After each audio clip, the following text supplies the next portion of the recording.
Hey guys, it's Jeremy with Dragon's Breath Glassworks. I just wanted to touch on a couple quick things. One, hopefully, final video about the little dragon here. We had to shut down relatively early because of a brewing storm.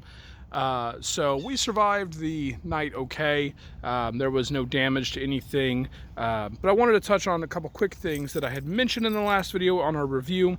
One main thing is I had mentioned there was a gap on that door there, and once I actually bolted those bolts in tighter, that gap is gone.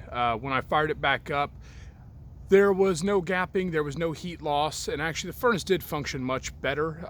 It wasn't bad before, but now there's really no heat loss at all. I still would like to be able to close that door all the way. As you can see, I've got fracks in there, but it is functional. I do want to kind of give you a peek at what we made. This is in order left to right of the order in which we made things, and I kind of want to give you an idea of what it takes to suck this tank dry. Now, through most of the day, I had plenty of glass. These are not very large pieces, but they did what I needed them to do. We made a couple jars and little bud vases, and then the storm started brewing, and I figured, well, I better finish my tank. So I made a couple double gather shot glasses, and then I decided to push this thing to its limit, and I made the largest vase that I could out of this. So that is a pretty good sized vase. It's not huge, but it's 10, 12 inches or so, 8 to 10, I guess. And there was a little bit of glass left in the bottom of the tank at that point, so we made a couple paperweights, which, take up a good chunk of glass. And again, they are pretty good size paperweights. I like these faceted ones personally. I think they're kind of neat looking.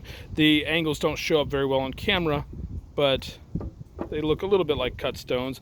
And then I had just enough glass left in the tank to make a little bird.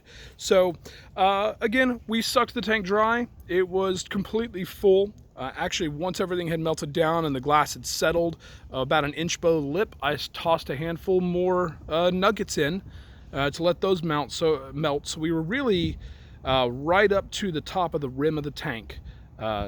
When we started the day. That vase accounted for the bulk of the glass that was in the furnace.